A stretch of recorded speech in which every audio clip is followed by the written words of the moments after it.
Hello, PMP aspirants. This is me, Imran, again for the PMP training review program. Today we have the day 4 video where we will discuss the project management plan. We will discuss about project scope management also, and you guys will be solving the day 4 questions after watching the video. Hope it will help. So let's begin the day. Instead of showing the slide first, today I will show you the whiteboard and I will start explaining the things on whiteboard to make it in a more interactive way. Let's begin.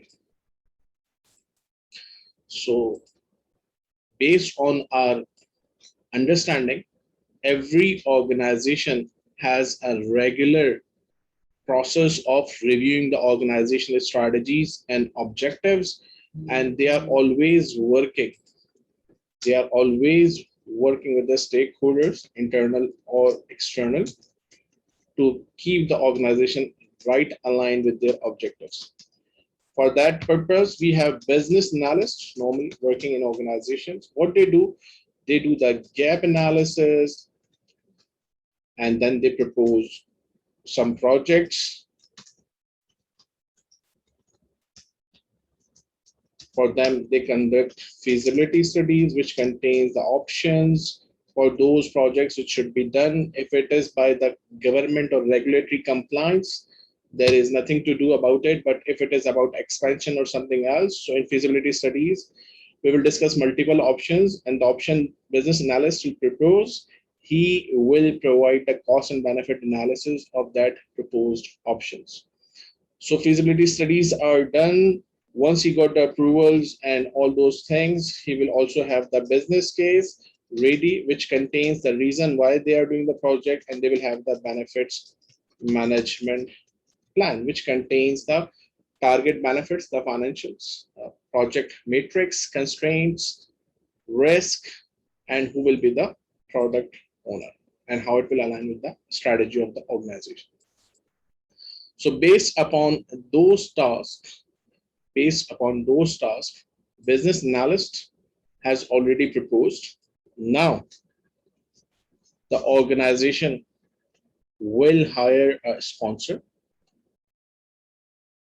and will provide him the documents called business case, benefits management plan, feasibility studies, and a sponsor will interact with the seller's project manager.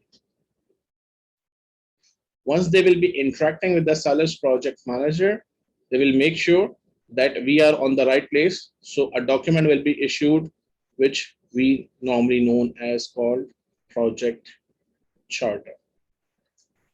Now, what is this project charter? We'll discuss in details.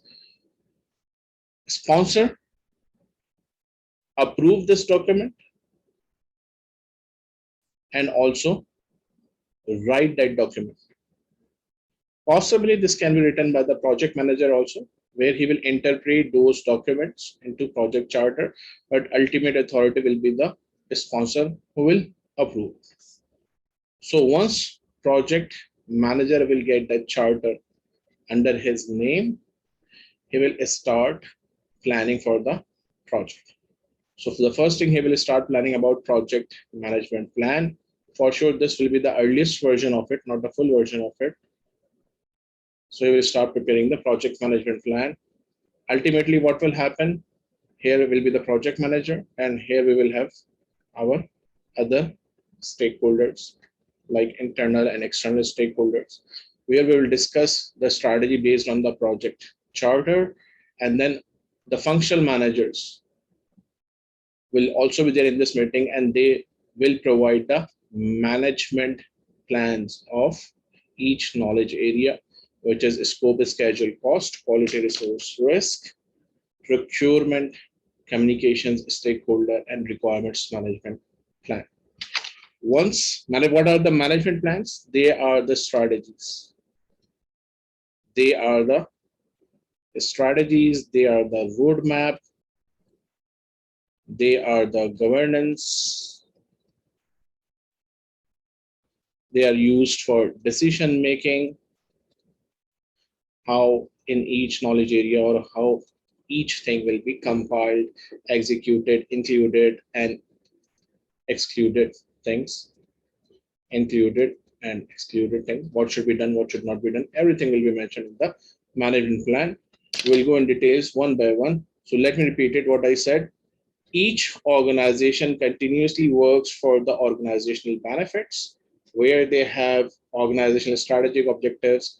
Business analysts keep working for the continuous improvement. For that, they always keep doing the gap analysis. They have to propose the project, they have to do the feasibility studies, they have to prepare the business case and benefits management plan. Then once they got the green light, they hire a sponsor, and then sponsor hire the sellers. This is actually the flow of information. So if I change the whole thing again with more further details in a more elaborative way, so ultimately what is happening, once a sponsor comes in the project and he talks to the seller's project manager, that's what we used to call in our predictive project management initiating phase. What happens in initiating? In initiating, we commit for the project that yes, we will execute the project. So in initiating, the buyer will provide the project statement of work, feasibility studies will be conducted, and then we will have the charter. Once charter is ready, so the project will be planned, executed, monitored and controlled, and then it will be handing over to the project customer. The purpose of initiating process group, the most important part of initiating is what? To commit the organization for the project that yes, out of those we have selected this project and it contains the reason why we are doing the project. So in initiating, we prepare the project charter to set the overall solution direction at high level, that how we are going to move. So we define the high level objectives, we acquire the required approvals, we validate the alignments, how it aligns with our strategy. The most important thing, we assign the project manager by name, not like by just person, no, by name we assign a project manager. And after becoming the project manager, your first task is what? Identify the stakeholder. What project manager role is, he will look at the business case or business documents, and based on the meetings, he will sit with the sponsor, customer, and subject matter expert. So he can evaluate those documents which were produced by the business analyst or any other person. So he defined a high level scope based on business and compliance requirement, which will be mentioned in the project charter. So the first process of the project integration management was project charter.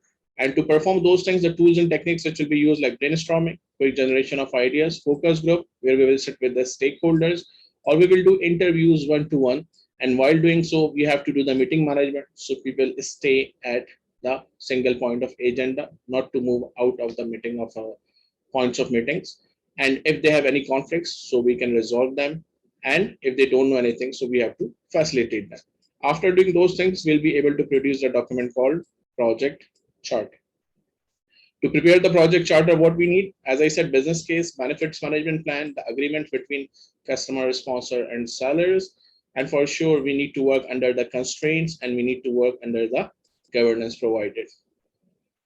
So business case, which contains why we are doing the project, will it be feasible or not? The feasibility studies about the constraints and the assumptions you are working with. The benefits management plan, as I said, target benefits, strategic alignment, time frame, like payback period, who will be the benefit owner, matrix, assumptions, and risk you are doing. And we have said the least the payback period, the better the project, and the highest the financial returns, the better the selection of projects. And the project which we don't select is called as opportunity cost. The agreements, it could be anything depending on the type of your organization, which terminology used. And as I said, you can use multiple tools and techniques. What is the role of project manager? As I said, he will document after evaluating the high level scope of work. So ultimately, you will be preparing the document called project charter, but this project charter must be approved by the sponsor. This project charter must be approved by the sponsor. What project charter contains, I always do in the class, so I will always do with you guys also. So you have to read with me like the KG kids as we do and count it on your fingers. No need to count at the numbers, just count it so you don't need to forget it. So project charter contains high-level objectives, high-level assumptions, high-level constraints, major milestones, exit criteria from the project, project approvals requirement, project manager name and authority, sponsor name and authority, initial list of stakeholders, any compliance requirement or constraints under which you will be working with. That's all we discuss in the project charter. Let's repeat.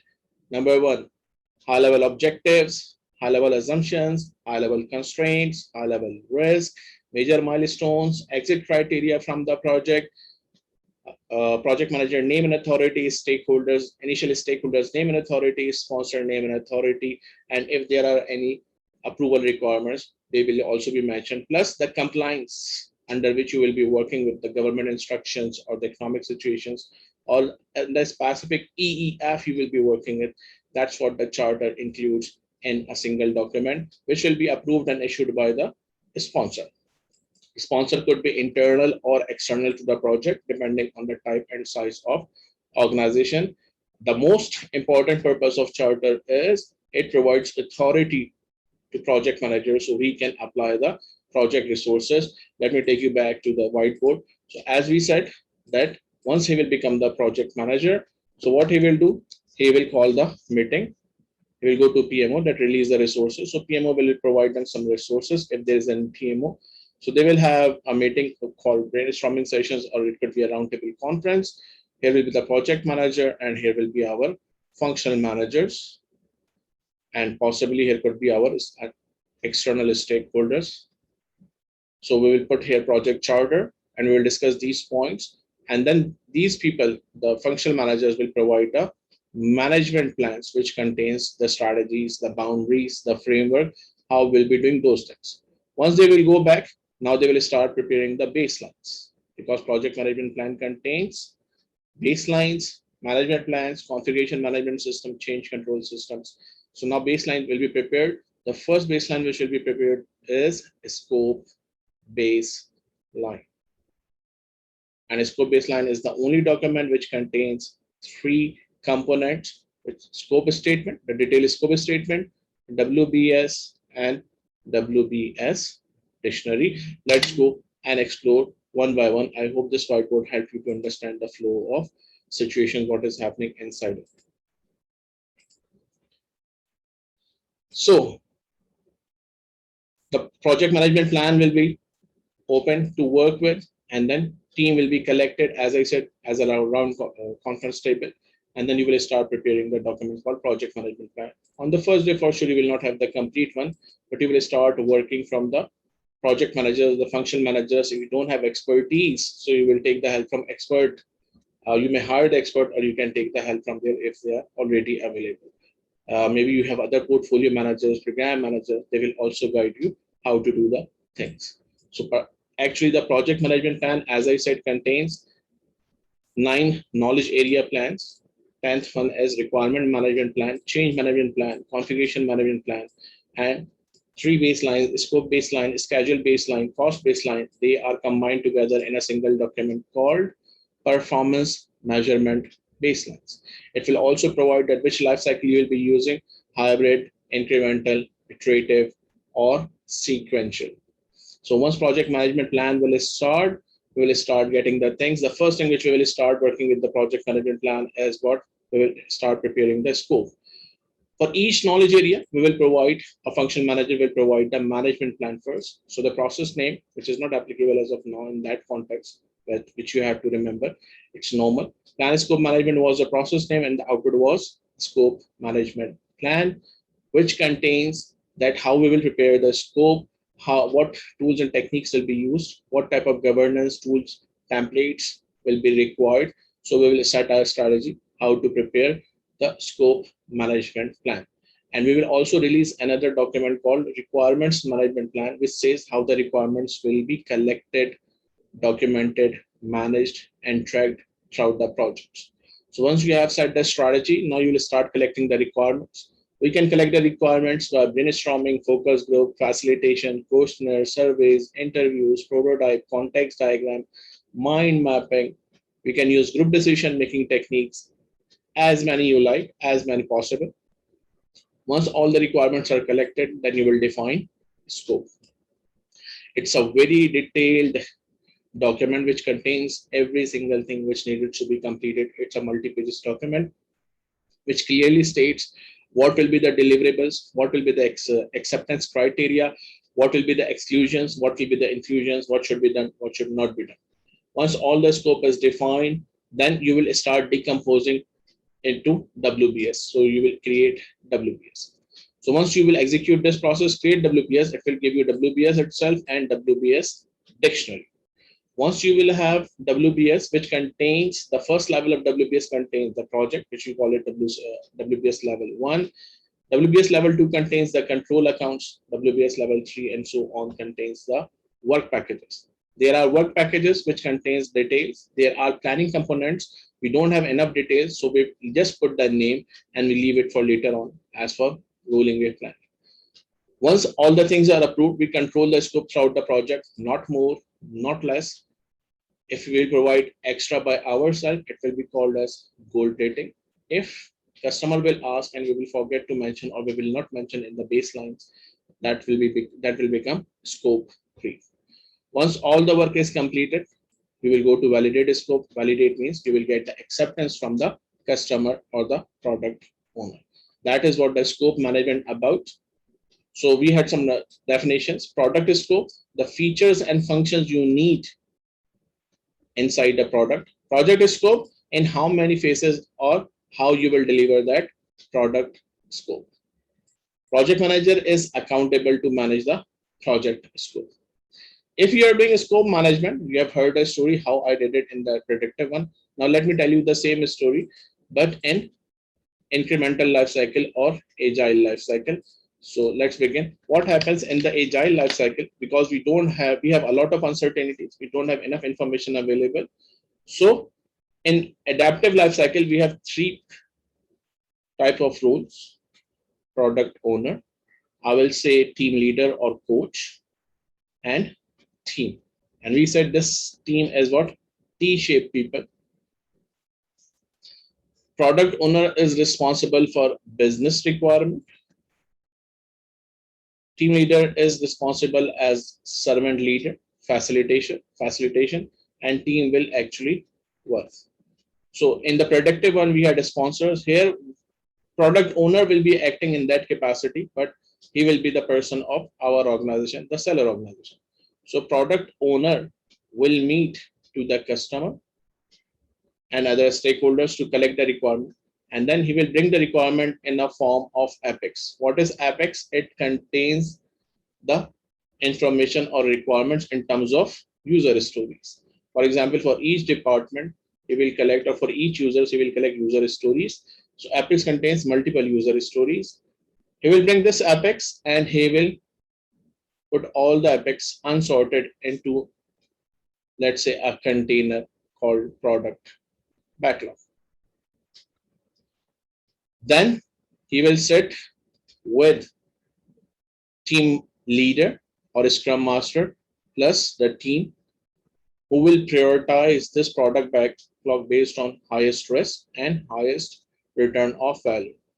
Based on that, team will make the iteration backlog. And once they will take the iteration backlog, what will happen? They will take the top user stories. Let's say they will take 2 user stories, and then they will decompose the user stories into tasks which should be done. Once iteration backlog is ready, before iteration backlog, there will be a planning meeting. That's what we call it, agile ceremony. So iteration planning meeting, which is 2 hours per week iteration. If there is 1 week iteration, 2 weeks. If it is 2 weeks, so 4 weeks, and so on. So iteration backlog is there. Once iteration backlog is ready and approved, and team will start working. And then once iteration is finished, here will be the product owner, here will be the scrum master or team leader, and here will be the team. They will demonstrate the deliverable, whatever they have produced in the iteration. And if the customer or the product owner, they like it, you will release that increment. If they have new requirements or change requirements, you will take that requirement and you will update it again. So it will become now groomed, prioritized product backlog. So this circle will continue and we will complete the project because there is no upfront planning. So we will always have the planning meeting. We will always have the review meeting. And once we will finish the meeting, we will have the retrospect meeting where we will check that what went well, what did not went well, what we should continue doing it, what we should stop doing it. And while completing the sprint, we will have the daily stand-up meeting. What is daily stand-up meeting? Where the team members will always answer in the morning for 15 minutes. Each member will answer what he did yesterday, what he will do today, and what are the impediments. So everyone remain collaborated and everyone will be doing the work. So there is no WBS, there is no baseline. You will keep getting the requirements. They will keep getting decomposed into, they will keep getting decomposed as a user stories. Then user stories will be decomposed into tasks, and then iteration will be done. Sorry, it's a bit messy. And then we will have the review and retrospect meeting, and that's how we will complete the project. In the traditional one, the sequential one, or predictive one, we have the scope was fixed, time and cost was variable. Here in Agile, we have time and cost is fixed while scope is variable.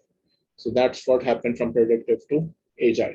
And what is the benefit? It helps you to have more changes on the project. It welcomes changes.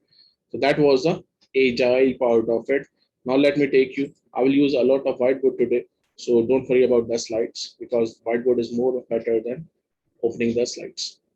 How to create a WBS? The first level of WBS, as I said, contains the project name, or you can say level 1. Then we have control accounts, which has the numbers, and then we have the work packages. And then there are those work packages, which we call them planning components. What are the planning components? They contains the name only. There are not enough details available. So in this situation, what happens? We just name them and then leave them when the time will come. Then we will calculate the further things. We just do the high level things. So I will call it planning component. While those work packages which are complete, they are called as work packages. Work packages is something you will produce a deliverable. We will produce a deliverable. And that will be our control accounts, which is used for the invoicing purpose, for the earned value management, that how we are performing according to it. So these are the levels of control account to work packages. So there could be multiple work packages and multiple planning components based on the type of the project or size of the project. There will be multiple control accounts for multiple things, and they will also have the work packages. For each work packages, we'll also write down the dictionary that the resources you need to complete the project. So that is the part of scope, that how we prepare the WBS also. I hope it clarifies. Now let's go and look at the slides if you missed something. Otherwise, we'll close the video. Tailoring, you have to perform plan scope management, how to define the scope. You can use the techniques. I think we are done with it. So that was the video of project management plan, project charter, and also the agile part of the life cycle, how these things happen. So see you in the next video, which will be consisting of a project schedule, and then we will continue accordingly. Thank you very much. Wish you best of luck. See you in the next video. Take care. Bye-bye.